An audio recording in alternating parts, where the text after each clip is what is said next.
Hello and very good morning to all my dear students. Welcome to the beautiful channel Padhai Ka Kavach. Myself Tosip sir. Today we are going to discuss about food chain. 15th unit our environment कि जिसके बारे में हम discussion कर रहे थे पिछले lecture से कि जिसके अंदर हमने देखा हुआ था how the ecosystem is formed, what are the components of ecosystem, then after what are the problems that rose due to the human activity, ozone layer depletion and the waste disposal. आपका जो periodic exam Gujarat board के द्वारा papers आते हैं और जो आप लिखते हैं बहुत अच्छा गया होगा आई होप. वेस्ट डिस्पोजल में से क्वेश्चन काफ़ी बड़ा अच्छा और कंसेप्चुअल क्वेश्चन पूछा गया था. The question is in that manner the Narendra Modi our respected Prime Minister launched one campaign, Gandaki Mukt Bharat, on 8th of August. The question is, how would you contribute in a waste management of your home by taking certain steps? यानी कि आप उस कार्यक्रम को promote करने के लिए, उसको सपोर्ट करने के लिए अपने घर के अंदर का जो वेस्ट होता है, हाउस होल्ड वेस्ट, उसको कैसे मैनेज करेंगे, इसके बारे में आपके शब्दों में लिखिए. That was the question. So it is very tricky, a bit tricky question. Interpretation में ट्रिकी है ये क्वेश्चन. और जनरली जो गुजरात बोर्ड की एक थॉट प्रोसेस अभी डेवलप हो रही है, पूरी की पूरी विचार शैली के अंदर परिवर्तन आने के लिए जा रहा है कि जो आप पीरियोडिक एग्ज़ाम के क्वेश्चन पेपर देखते हो तो उसमें फैक्चुअल बेस्ड क्वेश्चन स्टूडेंट्स आप कम देख रहे हो अभी तक. जो भी 2 पीरियोडिक एग्ज़ाम आपकी हुई और पिछला जो 2019 का बोर्ड का, सॉरी 2020 का जो बोर्ड का पेपर था, जो नए सिलेबस और नए पेपर पैटर्न से लिया गया, उसके अंदर भी क्वेश्चन, अब एक चीज़ तो श्योर है कि वो फैक्चुअल बेस्ड क्वेश्चंस नहीं होंगे. Application, knowledge and at which extent you are able to practice that knowledge, उसके ऊपर डिपेंडेंट होंगे. ठीक है, आपके नॉलेज का प्रैक्टिकल इम्प्लीमेंटेशन आप लोगों को कितना आता है, how you are comfortable with practicing your knowledge, that will evaluate in your question papers. सिर्फ कंसेप्ट पढ़ लेने से आपको स्टूडेंट 100 में से 100% नहीं ला सकता. रट के, याद रख के ऐसे अभी जो है वो पेपर्स में मार्क आने वाले नहीं है, ये एक चीज़ श्योर से समझ लो. क्योंकि पेपर में क्वेश्चन पूछे जाएंगे वो होते तो कंसेप्चुअल बेस है, लेकिन हमारे आजू बाजू की जो परिस्थितियाँ है उससे रिलेट करके हमें अपने वर्ड्स में आंसर पूछा गया है. सो वो अपने वर्ड्स में आंसर लिखना है, ये बात आती है तभी. वो आपको किसी भी डाइजेस्ट में, किसी भी रेफरेंस बुक्स में, टेक्स्ट बुक में नहीं मिलेगा. You should write, you should think before you right, and think strategically, and then after give the answer. Okay, first, food chain. Let us start our unit. Food chain किसे कहते हैं, उससे पहले मैं एक इमेज दिखा दूँ आपको कि किस तरीके से हम जो है एक दूसरे के ऊपर डिपेंडेंट होते हैं. How, in which way we are dependent on each other. Food chain in nature, जंगल में खास करके किस तरीके से फूड चेन जो है वो डेवलप होती है. देखिए, एक सिंपल सी फूड चेन में अगर आपको यहाँ पे दिखाता हूँ, सपोज ये पेड़ है, 2-3 पेड़ है, कि जिसके अंदर से जो हर्बीवोरस है, यानी कि जो वेजिटेरियन एनिमल्स है, they are grasping their food by eating the leaves, branches and barks of the tree. Okay, so after eating the trees or the parts of the trees, they will satisfy their food requirement. Okay, so basically the herbivorous animals dependent on these trees. Okay, so the nutrition or the food chain will start from the trees and transfer to the deers. Okay, then after, the tiger present inside the forest is directly eat the deer. Okay, so after eating the deer, the tiger ultimately fulfill their food requirement. and they absorb the nutrition material from the deer.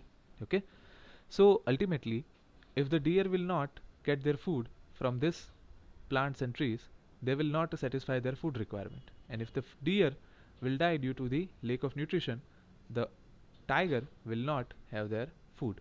Okay, so ultimately, each and every organism inside the forest dependent upon each other. Okay, deer is dependent upon the trees, and the tiger is dependent upon the deer. Okay, so in this way, the food chain is work. चलिए आइए अभी definition देख लेते हैं. दूसरा example आप solve कीजिएगा. The sequence of living organisms in a community in which, यानी कि जो जीवित ऑर्गेनिजम्स होते हैं उनकी एक सीक्वेंस है ये,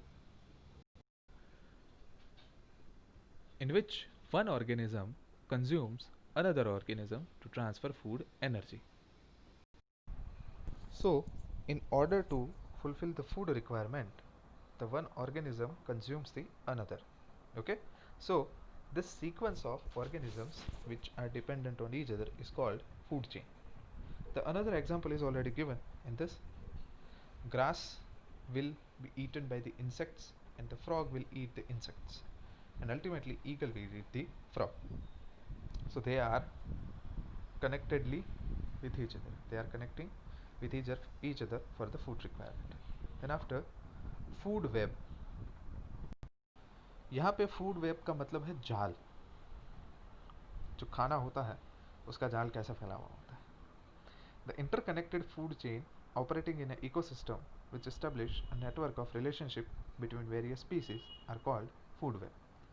यानी कि फूड चेन जो इकोसिस्टम में काम करती है वो अलग अलग स्पीशीज यानी कि प्रजातियों के अंदर एक पूरा नेटवर्क खड़ा करती है, और इसी नेटवर्क को कहा जाता है food web. I think you will get the clear picture after watching this.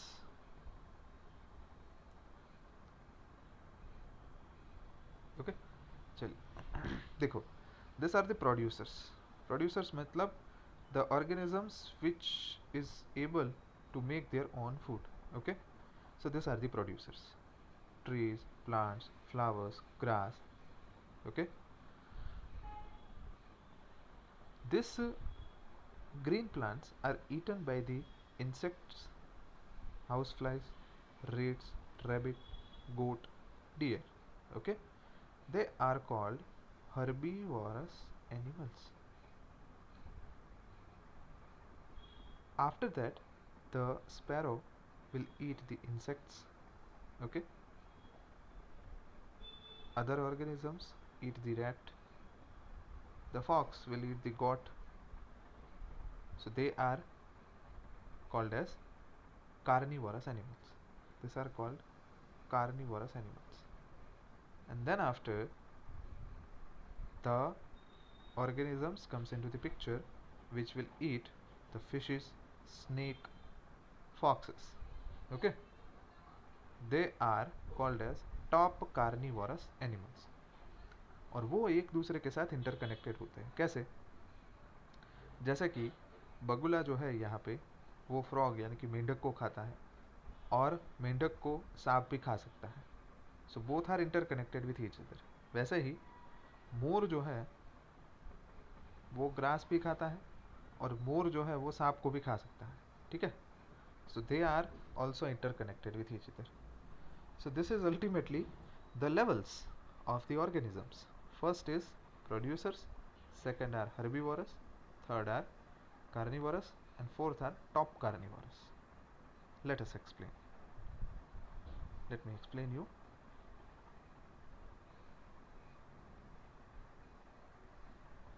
ये किस तरीके से अरेंज्ड है. ट्रॉफिकल लेवल्स के मैनर में ये सभी अरेंज है. सबसे बॉटम में आता है producers, the organisms which can make their own food. देखो, दिस आर द प्रोड्यूसर्स. ठीक है, flowers, fungi, grass, trees, etc. Okay, so this is the first trophic level which is known as producers. Now then after, The organisms which will satisfy their food requirement by eating the producers. They are known as primary consumers, or in other words, we can say that they are herbivorous animals. Okay? यहाँ पे अलग अलग तरीके के insects आपको दिखाए गए हैं. हाउस फ्लाई है, मॉस्किटोज है, रेट्स है, रैबिट है, गोट है, डियर है. ठीक है. So they are called as primary consumers. So they can form one level of crops. देखो, they are called as primary consumers. Then after, the carnivorous animal comes into the picture. Carnivorous means the secondary consumers which will dependent on the other organisms. Fish, frog, sparrow, foxes, snake. Okay. देखो यहाँ पे snake है, वो मेंढक को भी खाता है, स्पैरो को भी खाता है, और वेट अ सेकंड, रेड्स को भी खाता है. ठीक है. So they are establishing a relationship between each other. Okay. So they are called as secondary consumers or the carnivores. और उसके बाद थर्ड लेवल पे आते हैं टॉप कार्निवोरस, जो बड़े बड़े ऑर्गेनिजम्स को खाते हैं, like fish, rate, snake, foxes. जैसे यहाँ पे बगुला दिखाया गया है, ईगल है, आउल है, पीकॉक है, और टाइगर है. टाइगर सबसे टॉप के ऊपर है because tiger is the top carnivorous animal. So in this way the tropical levels are formed. Okay. So this is the food web constituting a various kind of food items. Okay. चलिए अभी आगे बढ़ते हैं. Flow of energy in an ecosystem. Flow of energy, energy का flow किस direction में, किस side से किस साइड में फ्लो करता है. तो देखो स्टूडेंट्स, एनर्जी जो है वो सबसे पहले, the ultimate source of energy is nothing but the sunlight.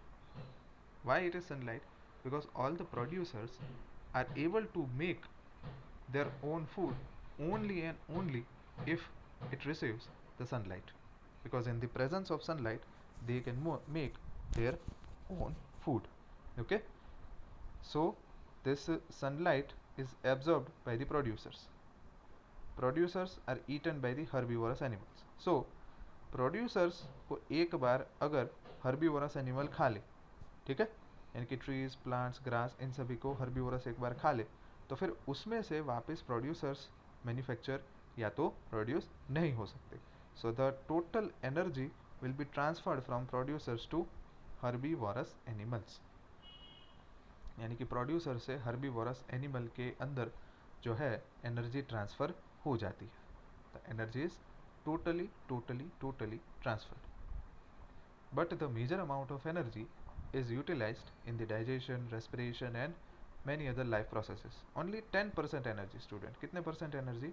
10% energy जो है वो 10% एनर्जी सिर्फ आगे फ्लो करती है. यानी कि अगर प्रोड्यूसर्स को हर्बीवोरस खाए तो सिर्फ उसकी 10% एनर्जी ही वो यूटिलाइज करके आगे भेज सकते हैं. यानी कि अगर कोई कार्निवोरस हर्बीवोरस को खा जाए, ठीक है, हर्बीवोरस का पतन हो जाए, मतलब herbivorous if it is eaten by the carnivorous animal, then carnivorous only have the 10% of energy. Okay. So in this way the energy will flow only in certain direction. सिर्फ एक डायरेक्शन में energy जो है वो flow करेगी. From sunlight to producers, from producers to herbivorous and from herbivorous to carnivorous and then to top carnivorous animals. This is the energy flow. The flow of energy is unidirectional, means energy that is captured by autotrophs does not revert back to the solar input. यानी कि यहाँ पे जो energy generate consume होगी, ठीक है, autotrophs के अंदर, वो वापस सनलाइट में कन्वर्ट नहीं हो सकती.